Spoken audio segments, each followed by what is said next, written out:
The benefit of hindsight, it's safe to say that when Joel Embiid went down with his injury against the Golden State Warriors in 2024, and the Sixers decided to bring him back at the end of the season and then play in the ensuing series against the Knicks, this was the worst decision the franchise could have made. I think that Joel Embiid returning from the injury set so many different things in motion, and the Sixers are a worse franchise as a result of it. Now, prior to the injury, the Sixers were one of the best teams in the NBA record-wise, and they were one of the most efficient teams in the league, largely due to the play of Embiid. But then after he got injured, the Sixers were struggling for a bit, and they kind of went in free-fall mode, and they ended up playing in the play-in game. As I mentioned before, Embiid comes back before the season ends, they win their play-in game, and they have round one against the Knicks, and he has the best playoff performance of his career. And it's safe to say that the Sixers losing had nothing to do with Embiid. I think it's safe to say that the contract extension he signed last offseason was largely due to how he played in the playoffs this time against the Knicks and him stepping up when it really mattered most. Because he also played in the playoffs, he played in the Olympics where he won gold. But despite all this, he still wasn't ready by the time this previous season started, and he had to miss some games in the process. Last season, he only played 19 games, and when he did play, he was not his usual self, putting up career lows as far as averages and counting stats. For the first time in his career, he was more of a liability than anything else, especially on the defensive side of the ball.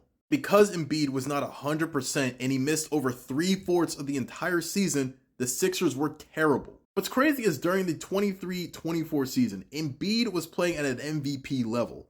Like, he was the front runner to win the MVP prior to him getting injured. There would have been no pushback against him winning the MVP as opposed to the year prior, because he was the clear-cut favorite. Once again, with the benefit of hindsight, I think it's safe to say the Sixers should have just shut Embiid down for the remainder of the season, not have him come back in the playoffs.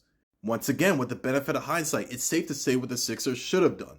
Just shut Embiid down for the remainder of the season, not have him come back against the Knicks, so that way he can come back 100% in 24-25. Also, if Embiid does not come back from his injury, he does not get that new contract extension that he signed last offseason. What you're looking at right now is a Sixers salary situation after the 23-24 season. This is over a year old that I still have saved on my phone. He would have been under contract for 2 more seasons and then would have had an option for a third. The Sixers would not have been in as bad of a situation with the ball and chain that is Joel Embiid. In my ideal Joel Embiid handling scenario, do the Sixers still go after Paul George?